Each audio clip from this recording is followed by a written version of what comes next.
प्रिय विद्यार्थियों, नमस्कार। मेरा नाम प्रीतम सिंह शेखावत है।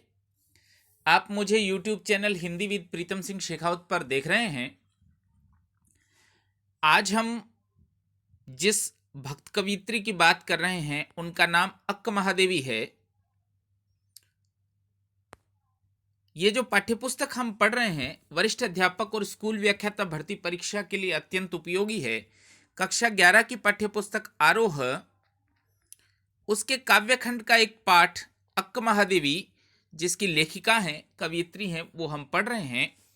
इसी चैनल पर कक्षा 11 की पाठ्यपुस्तक आरोह के अन्य काव्यखंड के पाठ भी मौजूद हैं, आप उन्हें देख सकते हैं। हमने इससे पहले कबीर को, त्रिलोचन को, सुमित्रानंदन पंत को, जो भी पाठ चल रहे हैं उनको क्रम क्रम से हम लोग पढ़ रहे हैं। इसे देखना शुरू करिए।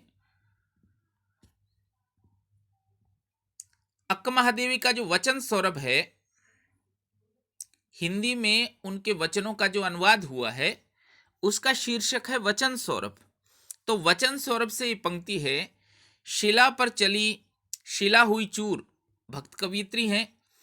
गिरी पर चली तो गिरी में पड़ी दरार। उनकी दृढ़ता का संकेत कर रही है ये पंक्तियां कि कितना कठिन रास्ता उन्होंने चुना है और कैसी मजबूती उनमें है कि शिला भी टूटती है, पर्वत भी टूटता है उनकी मजबूती के आगे। ऐसा अक्क महादेवी ने अपनी साधना के विषय में लिखा है। वचन सौरभ उनके जो हिंदी अनुवाद है उनकी रचनाओं का, वो असल में कन्नड़ भाषा में लिखती हैं।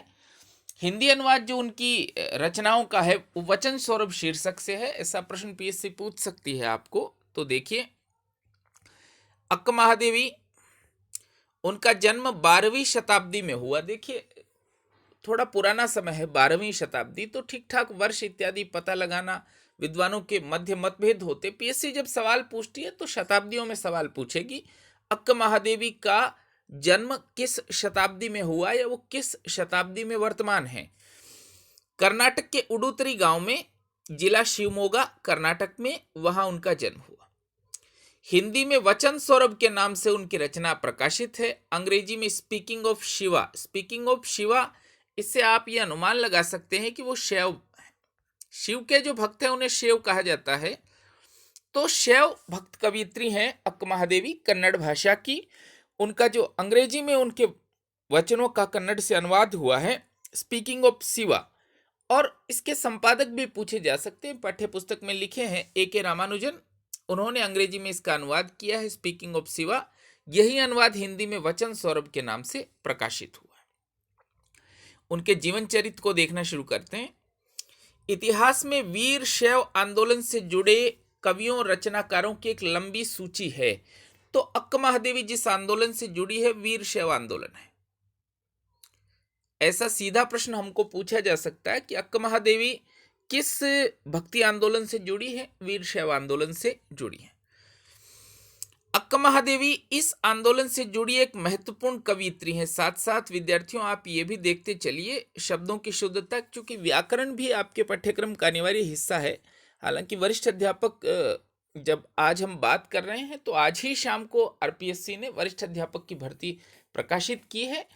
कक्षा 9, 10, 11, 12 की पाठ्यपुस्तकें अधिकांशतया उसके पाठ्यक्रम का हिस्सा होंगी। सभी पुस्तकें मैं आपको इस चैनल पर हिंदी व्याकरण, रस, छंद, अलंकार, साहित्य का इतिहास, वरिष्ठ अध्यापक या व्याख्याता, दोनों भर्तियों का पूरा पाठ्यक्रम इस चैनल पर आप लोगों को पढ़ाऊंगा। तो शब्द शुद्धि हम अलग से भी पढ़ेंगे, पर आप लोग इसको देखिए कि कवियत्री कैसे लिखा जाता है। ये शुद्ध शब्द है। चन्न मल्लिकार्जुन देव, शिव। तो शिव का जो कन्नड़ नाम है वो भी हमको देखना है, चन्न मल्लिकार्जुन देव।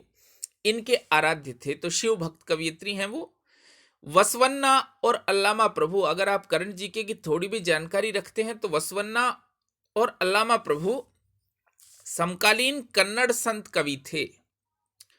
कन्नड़ भाषा में अक्क का अर्थ बहन होता है। ये भी पीएससी से पूछे जाने वाला सवाल है। अक्क महादेवी उनका नाम है, तो अक्क का कन्नड़ में क्या अर्थ है? बहिन महादेवी, ऐसा उनका हिंदी अनुवाद है। अक्क महादेवी अपूर्व सुंदरी थी। एक बार वहां का स्थानीय राजा इनके अद्भुत अलौकिक सौंदर्य देखकर मुग्ध हो गया और इनके विवाह हेतु इनके परिवार पर दबाव डाला। अक्क महादेवी ने विवाह के लिए राजा के सामने 3 शर्तें रखी। विवाह के बाद राजा ने उन शर्तों का पालन नहीं किया, इसलिए महादेवी ने उसी क्षण वस्त्राभूषण तथा राज परिवार को छोड़ दिया। पर यह त्याग केवल शरीर नहीं है, पर यह त्याग स्त्री केवल शरीर नहीं है, इसके गहरे बोध के साथ महावीर आदि महापुरुषों के समक्ष खड़े होने का प्रयास था। तो अक्क महादेवी जो हैं, उनका जो ये कृत्य है कि उन्होंने समस्त वस्त्राभूषण राजसी सुविधाएं छोड़ दी, तो वो ये बताना चाह रही हैं कि स्त्री केवल शरीर नहीं है। इस तरह स्त्री मुक्ति से भी जुड़ी हुई कवयित्री हैं वो।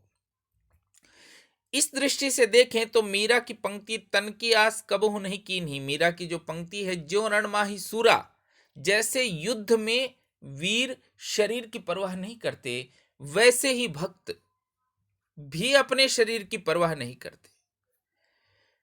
अक्क पर पूर्णतः चरितार्थ होती है। तो मीरा की पंक्ति कि तन की आस कबहु नहीं कीन्ही, ज्यों रणमाही सूरा, जैसे युद्ध में वीर अपने शरीर की कोई इच्छा नहीं करता, ऐसे ही भक्त भी इस जीवन में शरीर का कोई लोभ नहीं रखता। देखिए, अक्क के कारण शैव आंदोलन से बड़ी संख्या में स्त्रियां अधिकांश निचले तबकों से थीं जुड़ी। तो अक्क महादेवी, उनके कारण वीर शैव आंदोलन में स्त्रियों की संख्या बढ़ी, और वो जो जुड़ने वाली स्त्रियां हैं वो अधिकांश समाज के दलित तबके से संबंधित है, और अपने संघर्ष और यातना को कविता के रूप में अभिव्यक्ति दी। इस प्रकार अक्क महादेवी की कविता पूरे भारतीय साहित्य में इस क्रांतिकारी चेतना का पहला सर्जनात्मक दस्तावेज है, और संपूर्ण स्त्रीवादी आंदोलन के लिए एक अजस्र प्रेरणा स्रोत भी। देखिए, इन दोनों शब्दों को देखिए, ये लिखा है अजस्र। अजस्र का अर्थ है लगातार। विद्यार्थी गलत उच्चारण भी करते हैं, शब्द शुद्धि में भी इसको गलत लिख देते। विद्यार्थी लिखते हैं अजस्त्र और बोलते हैं अजस्त्र, ऐसा कोई शब्द असल में होता ही नहीं, ये गलत होगा। ठीक शब्द है जो आपकी पुस्तक में लिखा है अजस्र। अजस्र का अर्थ है लगातार चलने वाला, और प्रेरणा स्रोत, यह है स्रोत। जैसे स्रोत लिखा है वैसे ही अजस्र लिखा है, तो स्रोत भी ये शुद्ध है और अजस्र भी ये शुद्ध है। इससे मिलता जुलता शब्द है सहस्र, हजार। हजार के लिए संस्कृत में शब्द है सहस्र, तो इसको सहस्त्र ना पढ़ें, अजस्त्र ना पढ़ें, स्तोत्र ना पढ़ें, ये ठीक नहीं होगा। स्रोत, देखिए यहां इनके 2 वचन लिए गए हैं, दोनों का अंग्रेजी से अनुवाद केदारनाथ सिंह ने किया है। आधुनिक हिंदी के प्रसिद्ध कवि केदारनाथ सिंह, उन्होंने इसका अनुवाद किया है। प्रथम कविता या वचन में इंद्रियों पर नियंत्रण का संदेश दिया गया है। यह उपदेशात्मक न होकर प्रेम भरा मनुहार है। कवियत्री अपनी इंद्रियों से बात कर रही है, उनको नियंत्रण में लाने की कोशिश कर रही है। ये उनके प्रथम वचन में दिखाया गया। अभी हम उनका प्रथम वचन भी पढ़ेंगे। दूसरा वचन एक भक्त का ईश्वर के प्रति संपूर्ण समर्पण है, वो अपना सब कुछ ईश्वर पर छोड़ देता है, ऐसा दूसरे वचन में दिखाया है। चन्न मल्लिकार्जुन की अनन्य भक्त अक्क महादेवी उनकी अनुकंपा के लिए, अनुकंपा का अर्थ है कृपा, अनुकंपा का अर्थ है कृपा, उनकी अनुकंपा के लिए हर भौतिक वस्तु से अपनी झोली खाली रखना चाहती है, कि जब संसार का कुछ भी मेरे पास नहीं रहेगा तब ईश्वर की कृपा मुझसे होगी, ऐसा दूसरे वचन में लिखा है। वे ऐसी निष्प्रिय है, निष्प्रिय है, ये शब्द देखने जैसा है, निष्प्रिय है। देखिए, स्प्रिय का अर्थ है इच्छा, तो निष्प्रिय का अर्थ होगा इच्छा रहित होना, ये लिख सकते हैं आप शब्द। स्प्रिय का अर्थ होता है इच्छा, तो निष्प्रिय का अर्थ है इच्छा से रहित होना। वे ऐसी निष्प्रिय स्थिति की कामना करती हैं जिससे उनका स्व या अहंकार पूरी तरह नष्ट हो जाए। इच्छा से मुक्त होने की वो कामना करती हैं कि सारा अहंकार उनका नष्ट हो जाए। देखिए, हम उनकी कविता देखते हैं। एक तो हमको ये समझना है कि कविता अनुदित है, पहले कन्नड़ में, कन्नड़ से अंग्रेजी में, अंग्रेजी से हिंदी में अनुदित हुई है, तो भाव हमको समझने के लिए थोड़ा प्रयास करना पड़ेगा। कन्नड़ का जो भाव है वो उतना ठीक अंग्रेजी में व्यक्त नहीं हुआ है, अंग्रेजी का जो भाव है फिर हिंदी में व्यक्त नहीं हुआ है। तो विद्यार्थी अक्सर ये सोचते हैं कि अक्का महादेवी कोई बहुत विशेष कवियत्री नहीं है। वो विशेष कवियत्री हैं, बस हम अनुवाद पढ़ रहे हैं, तो मूलतः हम उनको नहीं पढ़ रहे हैं, इसलिए सौंदर्य ठीक पकड़ नहीं सकेंगे हम। देखिएगा आप लोग,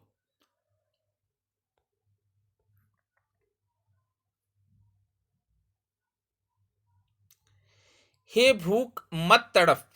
तो अक्का महादेवी अपनी इंद्रियों पर नियंत्रण का प्रयास कर रही है। ऐसा हमने पाठ परिचय में पढ़ा कि प्रथम जो पद है, प्रथम जो वचन है, वो इंद्रिय नियंत्रण के बारे में है, और वो अपनी इंद्रियों से मनुहार कर रही हैं। क्या मनुहार कर रही हैं, इसको देखिएगा कि हे भूख मत मचल। वो भूख से कह रही तू मचल मत। प्यास तड़प मत, हे प्यास तू मत तड़प। हे नींद मत सता, नींद तुम्हें मुझे मत सताओ।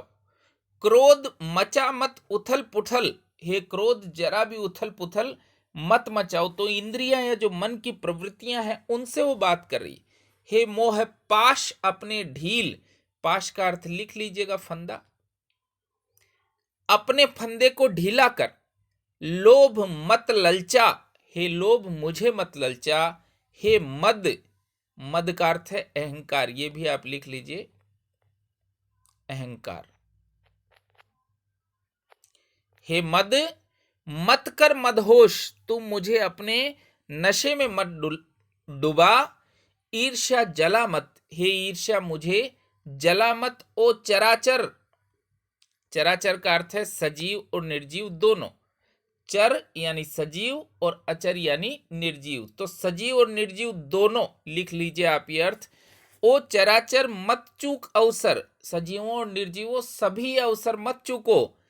आई हूं संदेश लेकर चन्न मल्लिकार्जुन का, मैं ये शिव का संदेश लेकर आई हूं कि अपनी इंद्रियों पर नियंत्रण करो, इंद्रियों तुम मचलो मत। और हे सजीव और निर्जीव तुम सभी अवसर मत चूको, तुम सभी मेरे साथ शामिल हो, ऐसा संदेश मैं शिव का लेकर आई हूं। ऐसा प्रथम वचन है अक्का महादेवी का। देखिए दूसरा पद, हे मेरे जूही के फूल जैसे ईश्वर। ईश्वर को कैसा बताया है अक्का महादेवी ने, ऐसा प्रश्न बनता है। जूही के फूल जैसे ईश्वर, अलंकार है उपमा, एक चीज को दूसरी चीज के समान बताना। सा से सी सम सरी सदृश, तो जैसा सा है, तो ईश्वर को जूही के फूल जैसा बताया है, ये उपमा अलंकार है। मंगवाओ मुझसे भीख, मुझसे भीख मंगवाओ, हे ईश्वर मुझसे भीख मंगवाओ। तो दूसरे पद में वो कहती हैं कि संसार का कुछ भी मेरे पास न बचे, तब ईश्वर मुझ पर कृपा करेंगे। और कुछ करो ऐसा कि भूल जाऊं अपना घर पूरी तरह, और ऐसा कर दो कि मैं अपने घर को भूल जाऊं, घर से मुक्त हो जाऊं। झोली फैलाऊं और न मिले भीख, अगर मैं भीख मांगू तो मुझे भीख भी न मिले। कोई हाथ बढ़ाए कुछ देने को तो वह गिर जाए नीचे, कुछ देना भी चाहे कोई तो वो भी नीचे गिर जाए, वो भी मुझे मिले ना। और यदि मैं झुकूं उसे उठाने, यदि उसे उठाने के लिए झुकूं उस चीज को, तो कोई कुत्ता आ जाए और झपट कर छीन ले मुझसे। कोई कुत्ता वो सामान जो नीचे गिरा था वो भी झपट कर ले जाए। तो दूसरे पद का भाव क्या है कि जब कुछ भी नहीं रहेगा तो ईश्वर रहेगा। जब भीख भी नहीं मिलेगी, रहने के लिए घर नहीं होगा, खाने के लिए कुछ नहीं होगा, संसार का कुछ भी हमारे साथ नहीं होगा, तो हमको ईश्वर याद आएगा। ये अक्का महादेवी जी का पाठ है, कक्षा 11 की पाठ्य पुस्तक आरोह अनिवार्य की जो पाठ्य पुस्तक है उससे। आप सभी लोगों को बहुत धन्यवाद। शेष बात अगले व्याख्यान में हम करेंगे। एक और कवि कक्षा 11 के जो हैं उनको हम पढ़ेंगे। धन्यवाद।